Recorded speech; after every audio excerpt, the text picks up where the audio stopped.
একজন মানুষকে গড়ে এক জীবনে প্রায় ৭.৫ লক্ষ বার সিদ্ধান্ত গ্রহণ করতে হয়। একজন মুমিন জানে তার কি করা উচিত এবং তিনি সেভাবেই চলেন। কোরআনে ধরুন প্রায় আল্লাহ তাআলা ১৩২টি জায়গার মতো জায়গা তিনি বলেছেন যে এই সকল লোকের অন্তর আছে কিন্তু তারা লা ইয়াকিলুন, তার অন্তর দিয়ে তারা বুঝে না।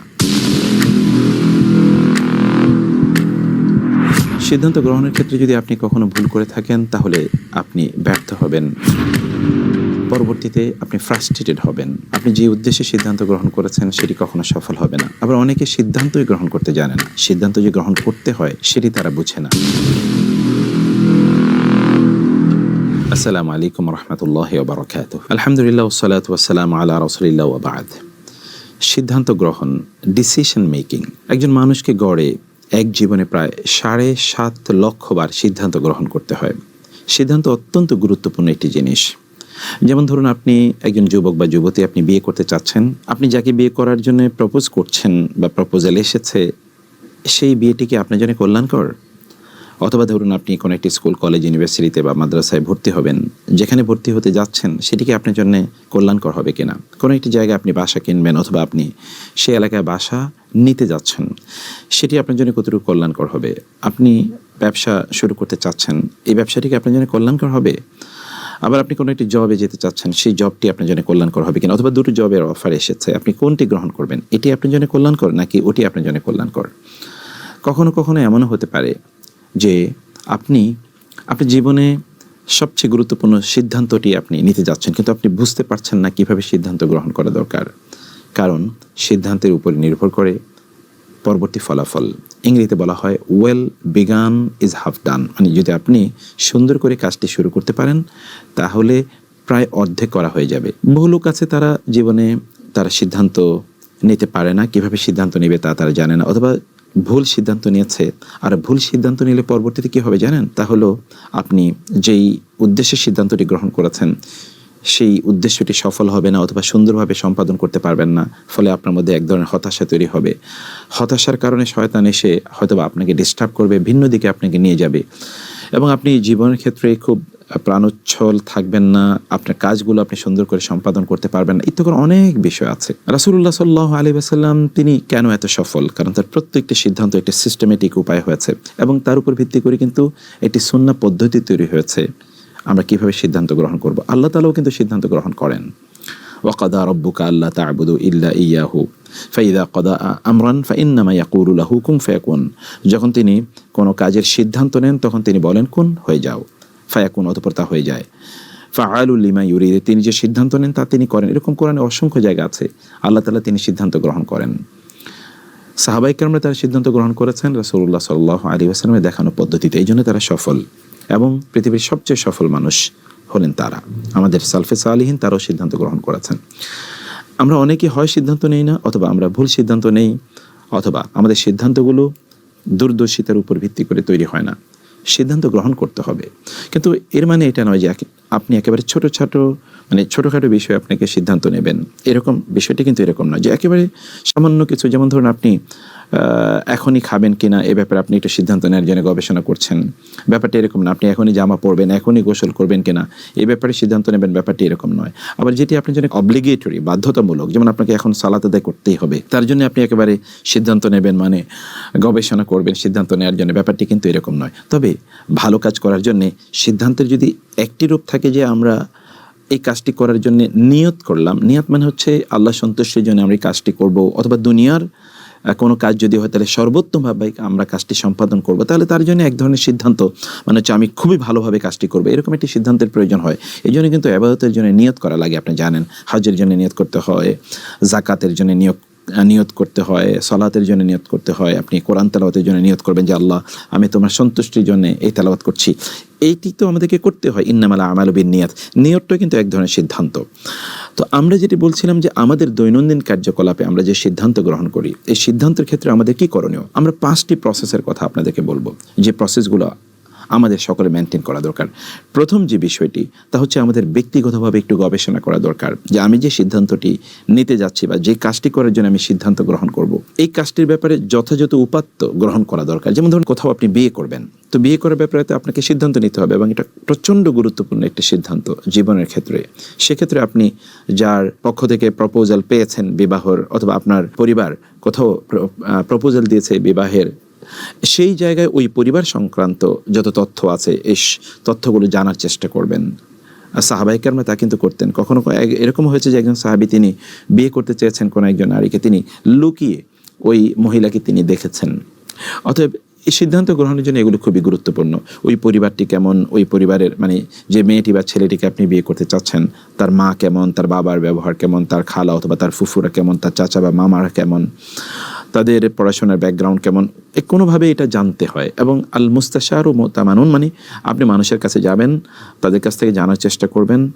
এর মাধ্যমে যাদেরকে আপনি জিজ্ঞেস করবেন তাদের একটা আমানতদারিতা থাকে যে আপনাকে সত্য কথা জানানো। আবার ধরুন আপনি কোনো একটা ব্যবসা শুরু করতে চাচ্ছেন, এই ব্যবসাটি যারা করেছে তাদের কাছ থেকে আগে একটু সিদ্ধান্ত নেবেন বা পরামর্শ নেবেন যে এরকম ব্যবসা তারা কেমন করছে, সেখানে এই ব্যবসার কতটুকু সম্ভাবনা আছে, কতটুকু এখানে লাভের সম্ভাবনা আছে বা লসের সম্ভাবনা আছে, এখানে প্রসপেক্ট কতটুকু ইত্যাদি করে আপনি জানার চেষ্টা করবেন। কোনো একটা এলাকায় আপনি থাকতে যাচ্ছেন, তার ব্যাপারে আপনি আগ থেকে একটু কিছু তথ্য উপাত্ত আপনি কালেক্ট করবেন। এটি কিন্তু সিদ্ধান্ত গ্রহণের জন্য এক নম্বর কাজ, এবং এর ক্ষেত্রেই এর মাধ্যমে কিন্তু আপনার মনটি প্রস্তুত হয়ে যাবে। কোরআনে ধরুন প্রায় আল্লাহ তাআলা 132টি জায়গার মতো জায়গা তিনি বলেছেন যে এই সকল লোকের অন্তর আছে কিন্তু তারা লা ইয়াকিলুন, তার অন্তর দিয়ে তারা বুঝে না। তো ফলে আমাদের অনেকেরই কিন্তু একটা ইনটুইশন আল্লাহ তাআলা তৈরি করে দিয়েছেন। এই ইনটুইশনের মাধ্যমে কিন্তু আমরা সুন্দর সিদ্ধান্ত নিতে পারি, কিন্তু আমরা সেটি করি না। সেই কারণে আপনাকে দ্বিতীয় যে কাজটি করা দরকার, দ্বিতীয় কাজটি হলো যে আপনি সিদ্ধান্ত গ্রহণের জন্য নিজে একটু ভাববেন। মানে এমনি তো আপনি উপাত্ত গ্রহণ করলেন, তারপর একটু ভাববেন, আপনার মনকে আপনি জিজ্ঞেস করবেন। অবচেতন মানে যেটিকে আমরা বলি সাবকনশিয়াস মাইন্ড, অবচেতন মনে জিনিসটি নিয়ে একটু ভাববেন। যেমন আপনি কোনো একটা ব্যবসা শুরু করতে চাচ্ছেন, তাহলে আপনি এটি নিয়ে একটু ভাববেন, নিজে একটু ভাববেন, প্রয়োজন একটু নোট ডাউন করবেন যে আপনি যে কাজটি করতে চাচ্ছেন এই কাজটি কতটুকু আপনার জন্য কল্যাণকর হবে বা কোন পদ্ধতিতে করলে এটি ভালো হবে। আপনি দেখবেন কখনো হয়তো বা আপনি শুয়ে আছেন, শুয়ে থাকা অবস্থায় আপনি চিন্তা করলে আপনার কিন্তু চমৎকার অনেক আইডিয়া আপনার মাথায় চলে আসবে। এগুলো চট করে এগুলো লিখে রাখবেন, এগুলো নোট ডাউন করে রাখবেন, কারণ এই সাবকনশিয়াস মাইন্ডে আপনার মাথায় যেই চিন্তাগুলো এসেছে তা কিন্তু আপনার থাকবে না। কখনো হতে পারে যে আপনি ধরুন গোসল করছেন, এই সময় আপনার এটা মনে চলে আসবে। আপনি হয়তো গাড়িতে বসে আছেন অথবা ধরুন আপনি হাঁটছেন, তখন কিন্তু আপনার মাথায় এগুলো চলে আসবে। একজন রাইট থিঙ্কিং পারসন, মানে যারা চিন্তা করে তারা কিন্তু আল্লাহর কাছে খুবই প্রিয়। সেই জন্য আপনার অধিকাংশ লোক তাদের অন্তরগুলোকে তারা ব্যবহার করে না। ইন্নাহা লা তা'মাল আবসার ওয়ালাকিন তা'মাল কুলুবুল্লাতী ফিস সুদূর। আল্লাহ তাআলা বলছেন যে মানুষের আসলে চোখ অন্ধ হয় না, তার অন্তর অন্ধ হয়। অন্তর, এজন্য ফি কুলুবিহিম মারাদুন, আপনার অন্তরটাকে অন্ধ বানাবেন না। আল্লাহ তাআলা বারবার কোরআনে বলেছেন ইন্না ফি যালিকা লা আয়াতিল লিউলিল আলবাব লিউলিল আবসার লিউলিন নুহা, অর্থাৎ যে সকল ব্যক্তিদের প্রজ্ঞা রয়েছে, তারা দূরদর্শিতা রয়েছে, তাদের জন্য এখানে শিক্ষার উপকরণ রয়েছে। এবং এই জন্যে সালফে সালিহিন তারা বলতেন এভাবে যে ইযা কানাল মারউ ইনদাহু ফিকরা ফাফি কুল্লি শাইইন লাহু ইবরা, মানুষ যদি একটা চিন্তা করে তাহলে তিনি কিন্তু এখান থেকে একটা শিক্ষা গ্রহণ করতে পারেন, উত্তম সিদ্ধান্তে তিনি যেতে পারেন। এই জন্য আপনার 2 নম্বর যে কাজটি, সে কাজটি হলো যে আপনি একটু ভাববেন জিনিসটি নিয়ে, একটু নিজে ভাববেন। সবসময় অন্যের উপর চিন্তা করা অথবা ধরুন বিভিন্ন তথ্য উপাত্ত কালেকশন করেই সকল সুন্দর সিদ্ধান্ত নেওয়া যায় না, একটু ভাবা। যারা সুন্দর করে চিন্তা করেছে এই পৃথিবী তারাই নিয়ন্ত্রণ করেছে, যারা চিন্তা করেছে তারাই নিয়ন্ত্রণ করেছে। আপনার রাসূল সাল্লাল্লাহু আলাইহি ওয়াসাল্লাম তিনি কিন্তু তার দিকে তাকালে মনে হচ্ছে তিনি গভীর একটা ভাবনার মধ্যে নিমজ্জিত আছেন। আমরা তো আমাদের সময়গুলোকে খেলার ছলে, আনন্দ ফুর্তিতে, এন্টারটেইনমেন্টে হাবিজাবি কথাবার্তা বলে সময়গুলো কাটিয়ে দিই না। একজন প্রজ্ঞাবান মানুষের প্রত্যেকটা শব্দই কিন্তু খুবই গুরুত্বপূর্ণ, তার প্রতিটা চিন্তাই প্রচণ্ড গুরুত্বপূর্ণ। এই জন্যে একটু সাবকনশিয়াস মাইন্ড, মানে একটু আড়াল হয়ে আবডাল হয়ে, প্রয়োজনে আপনার ঘরের দরজাটা বন্ধ করে দিন, মানে আপনার রুমের দরজাটা বন্ধ করে দিয়ে 10 মিনিট আপনি চিন্তা করতে থাকুন, একেবারে চোখটি বন্ধ করে আপনি চিন্তা করুন। যেটি ধরুন আমরা যদি দেখি এটা মোরাকাবা বা ইত্তকার শব্দ হিসেবে এগুলো কিন্তু আমাদের লিটারেচারগুলোতে এগুলো আলোচনা আছে, মানে একটু চিন্তা করা, একটু গভীর চিন্তায় নিজকে নিয়ে যাওয়া, এটা 2 নম্বর কাজ। 3 নম্বর যে কাজটি তা হলো আমাদেরকে মানুষের সাথে একটু পরামর্শ নেওয়া দরকার, যেটা শুরা মানে পরামর্শের কথা বলছি। এই পরামর্শের বিষয়টি খুবই গুরুত্বপূর্ণ। পরামর্শের বিষয়টি কীভাবে গুরুত্বপূর্ণ দেখুন, রাসূলুল্লাহ সাল্লাল্লাহু আলাইহি ওয়াসাল্লাম তিনি বদরের যুদ্ধ, উহুদের যুদ্ধ, খন্দকের যুদ্ধ প্রত্যেকটি যুদ্ধে যাওয়ার আগে তিনি সাহাবায়ে কেরামদেরকে নিয়ে পরামর্শ করেছেন। বদরের যুদ্ধে তিনি বলেছেন, আমরা তো যুদ্ধ করতে আসিনি, এখন তোমরা বলো, তারা তো আমাদের উপর যুদ্ধ চাপিয়ে দিয়েছে। উহুদের ব্যাপারে তিনি সবাইকে নিয়ে মসজিদে নববীতে বসেছেন, যুদ্ধ করবেন কিনা। খন্দকের ব্যাপারে তো পরামর্শ করেছেন, এবং তারপরে সালমান আল ফারিসি বলেন মদিনার চারদিকে যেন পরীক্ষা খনন করা হয়। হুদায়বিয়ার সন্ধিতে যখন সাহাবায়ে কেরামরা তারা একটু অসন্তুষ্ট, কারণ তারা যুদ্ধের জন্য প্রস্তুত, আবার মদিনা থেকে তারা এতটুকু এসেছে, তারা হজ করবে, তাদেরকে অন্যায়ভাবে বাধা দেওয়া হয়েছে, কিন্তু তারা ওদের সাথে এমন একটা চুক্তি করেছে যে চুক্তিটি অ্যাপারেন্টলি কন্ডেসেন্ডিং, মানে অ্যাপারেন্টলি বাহ্যত মনে হচ্ছে যেন তাদের কাছে আত্মসমর্পণ করা হয়েছে। রাসূলুল্লাহ সাল্লাল্লাহু আলাইহি ওয়াসাল্লাম এমত অবস্থায় উম্মে সালামা রাদিয়াল্লাহু তাআলা আনহা তার স্ত্রী উম্মে সালামাকে বললেন, এখন করণীয় কি? রাসূল সাল্লামকে তখন উম্মে সালামা বললেন যে আপনি আপনার মাথাটা শেভ করে ফেলুন, অর্থাৎ মুন্ডন করে ফেলুন, তাহলে সাহাবায়ে কেরাম একই কাজ করবে, তাইলে আর কোনো বিক্ষোভ বা কারো অসন্তুষ্টি থাকবে না। এবং সত্যি তাই ঘটেছে। তিনি যখন মাথা মুন্ডন করে ফেলেন তখন সবাই তাদের মাথা মুন্ডন করে নিল এবং তারা পরে মদিনার দিকে রওনা দিলেন। এরপর এই যে আমরা দেখছি আরও অসংখ্য ঘটনা যেখানে পরস্পরকে মানে একজন আরেকজন কাছে পরামর্শ চেয়েছে, এবং কোরআনে আল্লাহ তাআলা বলেছেন মুমিনদের একটা বৈশিষ্ট্য হলো আমরুহুম শুরা বাইনাহুম, মুমিনরা তারা কিন্তু পরস্পর পরামর্শ করে তাদের কাজগুলো করে থাকে। এবং এই পৃথিবীতে যে সকল লোকেরা এককভাবে সিদ্ধান্ত নেয় তারা কিন্তু ক্ষতিগ্রস্ত হবে, ব্যর্থ হবে, তারা বিফল হবে এবং তারা অসফল হবে, এটা কিন্তু একেবারে নিশ্চিত। মানে আপনি এককভাবে তো আপনি সিদ্ধান্ত নিতে পারবেন না। এই জন্য ইংরেজিতে বলা হয় two heads are always better than one, মানে এক মাথার চেয়ে দুই মাথা অনেক অনেক বেশি উত্তম, সর্বদাই উত্তম। রাসূলুল্লাহ সাল্লাল্লাহু আলাইহি ওয়াসাল্লাম যিনি সর্বদাই আল্লাহ তাআলার গাইডেন্স অনুসারে চলতেন, তিনিও কিন্তু দেখুন তিনি কিন্তু পরামর্শ করেছেন, এবং আল্লাহ তাআলা তার রাসূলকে নির্দেশ প্রদান করেছেন ওয়াশাউইরহুম ফিল আমরি, যে আপনি তাদের সাথে কোনো একটি সিদ্ধান্তের ব্যাপারে পরামর্শ করুন, তার সাথে পরামর্শ করে সিদ্ধান্ত নিতে আল্লাহ তাআলা তার রাসূলকে নির্দেশ প্রদান করেছেন। এই জন্য পরামর্শ করুন। আর রাসূল সাল্লাল্লাহু আলাইহি ওয়াসাল্লাম বলেছেন মা খাবা মান ইস্তাশারা, কেউ যদি পরামর্শ নিয়ে কোনো কাজ করে তাহলে সে কখনোই ব্যর্থ হবে না, এটা রাসূল সাল্লাল্লাহু আলাইহি ওয়াসাল্লাম বলেছেন, এবং এটি আসলেই বাস্তবতা। আমরা এখন দেখি গোটা পৃথিবীতে কিন্তু একটা কাউন্সেলিং কনসালটেন্সি ইত্তকার চলে। এই কাউন্সেলিং কনসালটেন্সি আসলে কি হয়? আসলে পরামর্শ হয়, মেডিকেল টিম বসে, অনেকে মিলে তারা একটা সিদ্ধান্ত নেয়। রাসূল সাল্লাল্লাহু আলাইহি ওয়াসাল্লাম বলেছেন ইয়াদুল্লাহি আলাল জামা, আল্লাহ তাআলার রহমত আসলে যখন অনেকে মিলে কোনো কাজ করে তখন তার উপর আল্লাহর রহমত থাকে। এবং তিনি বলেছেন লা তাজতামি উম্মতি আলা দালালা, মানে অনেকে মিলে যদি কোনো সিদ্ধান্ত নেয় তাহলে পথভ্রষ্টতা সেখানে থাকার সম্ভাবনা নেই। এই জন্য অনেকে মিলে কোনো সিদ্ধান্ত নেয়া, আপনি পরামর্শ করুন, আপনার স্ত্রীর সাথে পরামর্শ করুন, পরিবারের সদস্যদেরকে নিয়ে বসুন, আপনার কলিগদেরকে নিয়ে বসুন, আপনার ফ্রেন্ড সার্কেলের সাথে এই বিষয় নিয়ে আলোচনা করুন। তবে আপনি যার সাথে আলোচনা করবেন তার মধ্যে দুটো জিনিস থাকতে হবে। একটি জিনিস হচ্ছে তিনি এই বিষয়টি ব্যাপারে আপনাকে পরামর্শ দেওয়ার যোগ্যতা থাকতে হবে। ওয়াশাউইরহুম ফিল আমরি, এটি কাদের ব্যাপারে? এটি আল্লাহ তাআলা বলেছেন যদি তোমরা না জানো ফাসআলু আহলা যিকরি ইন কুনতুম লা তা'লামুন, তোমরা কোন সিদ্ধান্ত নেবে এটা তোমরা বুঝতে পারছো না, তাহলে যারা জানে তাদেরকে জিজ্ঞেস করো। মানে এই জাতীয় ব্যাপার আপনাকে মাথা রাখতে হবে। 2 নম্বর বিষয়, যারা আপনার জন্য কল্যাণকামী এরকম লোকদের কাছে সিদ্ধান্ত বা নেয়ার ক্ষেত্রে পরামর্শ নেওয়া দরকার, যার তার কাছ থেকে তো আর পরামর্শ নিয়ে লাভ হবে না। সেজন্যে যারা আপনার কল্যাণকামী এবং লোকেরা মুখলেস, তারা আপনাকে কখনো খারাপ পরামর্শ দেবে না, সেই সকল লোকদের কাছে আপনি পরামর্শ চাইবেন। এটি 4 নম্বর কাজ আমাদের। এবং এই ক্ষেত্রে কিন্তু আমরা যে কথা বারবার বলছি তা হলো যে আমাদেরকে সিদ্ধান্ত নেওয়ার জন্য রাসূলের যে প্রসেসটা, এই প্রসেসটা মেনটেন করা দরকার। চতুর্থত যে বিষয়টি বলতে চাই তা হলো যে ইস্তেখারা করা। এবার আপনি আল্লাহর কাছে সিদ্ধান্ত চাইবেন, আল্লাহ তাআলা আপনাকে বলুক যে আপনার করণীয় কি। আল্লাহ সুবহানাহু ওয়া তাআলার কাছে সিদ্ধান্ত চান, এবং এটি দেখুন আল্লাহর মাধ্যমে যদি আপনি গাইডেড হন তাহলে আপনি কখনোই পথভ্রষ্ট হবেন না। রাসূলুল্লাহ সাল্লাল্লাহু আলাইহি ওয়াসাল্লাম তিনি সাহাবায়ে কেরামদেরকে কি শেখাতেন জানুন? সাহাবায়ে কেরামরা তারা বলতেন কানা রাসূলুল্লাহ সাল্লাল্লাহু আলাইহি ওয়াসাল্লাম ইউআল্লিমুনাল ইস্তিখারাতা ফি কুল্লিল আমরি অথবা ফিল উমুরি কুল্লিহা কামা ইউআল্লিমুনা সূরাতা মিনাল কোরআন। রাসূলুল্লাহ সাল্লাল্লাহু আলাইহি ওয়াসাল্লাম আমাদেরকে কোরআন যেভাবে শেখাতেন ঠিক সেভাবে আমাদেরকে ইস্তেখারা শেখাতেন। ইস্তেখারাটা কি? ইস্তেখারা হলো আপনি 2 রাকাত সালাত আদায় করবেন। 2 রাকাত সালাত আদায় করে প্রেফারেবলি এশার নামাজের পর আপনি 2 রাকাত নফল সালাত আদায় করবেন অন্যান্য নামাজের মতো করেই। অতঃপর নামাজের পর আপনি আল্লাহর কাছে দোয়া করে বলবেন আল্লাহুম্মা ইন্নী আস্তাগফিরুকা বিইলমিকা ওয়া আস্তাকদিরুকা বিকুদরাতিকা ওয়া আসআলুকা মিন ফাদলিকাল আযীম। হে আল্লাহ, আমি আপনার কাছে উত্তম সিদ্ধান্ত চাই, আমি আপনার গায়েবী নলেজ থেকে আমি জানতে চাই যে আমার জন্য কোনটি কল্যাণকর, আপনি তা আমাকে জানিয়ে দেন। আপনি আরও ছোট্ট এটা একটা লম্বা দোয়া, আপনারা এটা দেখে নেবেন। এই দোয়াটি হিসনুল মুসলিম এবং অন্যান্য গ্রন্থে আছে।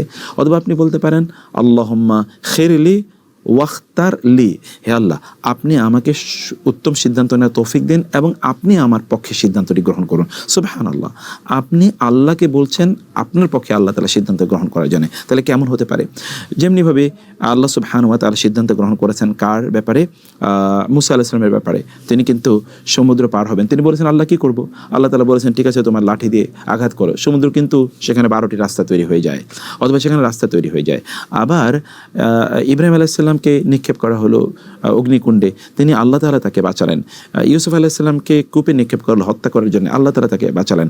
এই সকল ক্ষেত্রে আমরা সব জায়গায় দেখতে পাই যে সকল জায়গায় ব্যক্তিরা আসলে কি করেছেন, তারা সিদ্ধান্ত চেয়েছেন আল্লাহ তাআলার কাছে। রাসূলুল্লাহ সাল্লাল্লাহু আলাইহি ওয়াসাল্লাম যখন মক্কা থেকে মদিনায় চলে যান তখন তিনি কিন্তু আল্লাহর সিদ্ধান্তে গেছেন, অন্যথায় তিনি শিরক করতেন না। আল্লাহ সুবহানাহু ওয়া তাআলা তাকে অনুমতি দিয়েছেন তিনি যাওয়ার জন্য। সেজন্য চতুর্থ যে কাজটি তা হলো সলাতুল ইস্তেখারা করা। এবং সলাতুল ইস্তেখারা কিন্তু 2 রাকাত নামাজ পড়ে আপনি আল্লাহর কাছে দোয়া করবেন।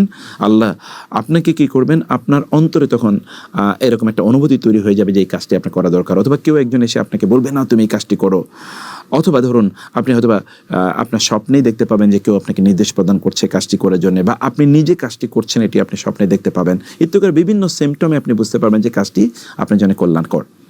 এবং সর্বশেষ সেটি হচ্ছে এবার আপনি আল্লাহর উপর তাওয়াক্কুল করে কাজটি শুরু করে দেন। কিন্তু আল্লাহর উপর তাওয়াক্কুল করতে হবে। আল্লাহ তাআলা বলেছেন ফাইদা আযামতা ফাতাওয়াক্কাল আলাল্লাহ, সিদ্ধান্ত নিতে হবে। অধিকাংশ লোক কিন্তু সিদ্ধান্ত নিতে পারে না, এটাই তাদের সবচেয়ে বড় দুর্বলতা। এবং ধরুন সাধারণ মানুষরা সিদ্ধান্ত নিতে পারে না দেখেই তারা কিন্তু সামনে এগিয়ে যেতে পারে না। তাদের দুনিয়ার জীবনে বিপর্যস্ত হয়, আখিরাতের জীবনে বিপর্যস্ত হয়। আপনার জীবন কেন্দ্রিক আপনার সিদ্ধান্ত নেওয়া দরকার যে আপনি কেন এই পৃথিবীতে আছেন, আপনি কতদিন আর বেঁচে থাকবেন, এবং যতদিন আপনি বেঁচে থাকবেন ততদিন আপনি আসলে করবেন কি? আপনি তো জানেন না আপনি কতদিন বেঁচে থাকবেন। ফলশ্রুতিতে আপনার ব্যাপারে আপনার একটা সিদ্ধান্ত থাকা দরকার যে আমি এই কাজগুলো করতে চাই, আমার জান্নাতে বা আখিরাতে যাওয়ার জন্য তো আমাকে এই কাজ করতে হবে, এই কাজগুলোকে আমি এই সিস্টেমে করতে চাই। সিদ্ধান্ত আপনাকে লাগবেই, সিদ্ধান্ত ছাড়া কিন্তু একজন মোমেন্ট চলতে পারে না।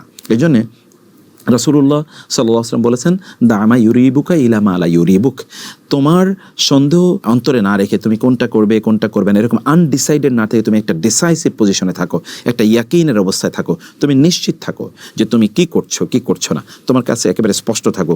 এমন যেন না হয় তুমি কি করবে তুমি কিছুই জানো না। এটা একজন মোমেনের জন্য এটা একেবারেই উত্তম নয়। একজন মোমেন জানে তার কি করা উচিত এবং তিনি সেভাবেই চলেন। মুযাবযাবিনা বাইনা যালিকা লা ইলাহা উলাই ওয়ালা ইলাহা উলাই। মুনাফিকদের অবস্থা হচ্ছে সে আসলে বুঝে না করণীয় কি, সে হচ্ছে কনফিউজড। একজন মোমেন কখনো কনফিউজ থাকে না, মোমেন প্রচণ্ড সার্টেন থাকে, একেবারেই শক্তিশালী বিশ্বাস নিয়ে সে কাজ করে। সেই জন্য আপনার পঞ্চম যে কাজটি তাহলে যে আপনি সিদ্ধান্ত নেবেন একেবারে কনক্রিট, যাই করেছেন সিদ্ধান্ত নিয়েছেন, এবার আপনি আল্লাহর উপর তাওয়াক্কুল করে কাজটি শুরু করে দিন। হতে পারে আপনার সিদ্ধান্তের মধ্যে কোনো ভুল থাকলেও আল্লাহর উপর তাওয়াক্কুল করার কারণে ইনশাআল্লাহ আপনি সফল হয়ে যাবেন। আল্লাহর উপর তাওয়াক্কুল কখনোই ছাড়বেন না। এই জন্য রাসূলুল্লাহ সাল্লাল্লাহু আলাইহি ওয়াসাল্লাম আল্লাহর উপর তাওয়াক্কুল করে তিনি চলে গিয়েছেন। মুসা আলাইহিস সালাম কিন্তু আল্লাহর উপর তাওয়াক্কুল করে তিনি ফেরাউনের কবল থেকে তার রক্ষা করার জন্য তার বাহিনীকে নিয়ে তিনি কিন্তু সমুদ্রের কাছ পর্যন্ত চলে জানেন কিন্তু সামনে সমুদ্র, কিন্তু তিনি জানেন তার লোকেরা যখন বলল যে ইন্না লামুদরাকুন, আমরা তো ধরা খেয়ে গেছি, তিনি বলেন না না কখনোই না। রাসূলুল্লাহ সাল্লাম যখন ওই যে আপনার গারে সাওরে অর্থাৎ সাওর পর্বতের গুহায় যখন তিনি ছিলেন, আবু বকর রাদিয়াল্লাহু তাআলা আনহু বললেন তাকে যে ইয়া রাসূলুল্লাহ আমরা তো এখন ধরা খেয়ে যাব, যদি এরা একটু নিচের দিকে তাকায় লাভ সরানা তাহলে তারা তো আমাকে দেখে ফেলবে। রাসূলুল্লাহ সাল্লাম বললেন না না, তোমার কি মনে হয় আমরা তো দুইজন নেই, বরং আল্লাহ আমাদের সাথে আছেন। মানে এই যে আল্লাহর উপর তাওয়াক্কুলের যে লেভেলটি, এই লেভেলটি যদি আপনি তৈরি করতে পারেন তাহলে আপনি কখনোই ব্যর্থ হবেন না ইনশাআল্লাহ। তাহলে আমরা যে 5টি জিনিস বললাম সিদ্ধান্ত গ্রহণের ক্ষেত্রে, আপনি 5টি জিনিস অবশ্যই আপনারা মেনটেন করার চেষ্টা করবেন, এটাই সুন্নাহ পদ্ধতি। তাইলে আপনার সিদ্ধান্তটিও কিন্তু আপনার জন্য ইবাদত হয়ে যাবে ইনশাআল্লাহ। 1 নম্বর কি? 1 নম্বর হচ্ছে যে ব্যাপারে আপনি কাজ করতে চান এ ব্যাপারে আপনি অ্যানালাইসিস করুন, মানুষের কাছে একটু জিজ্ঞেস করুন এই কাজটি কেমন, কতটুকু এখানে কল্যাণ আছে অকল্যাণ আছে। 2 নম্বর হচ্ছে আপনার সাবকনশিয়াস মাইন্ডকে নিজকে জিজ্ঞেস করুন, আগে নিজে এটা নিয়ে ভাবুন, একটু চিন্তা করুন, নোট ডাউন করুন আপনি কি চিন্তা করেছেন।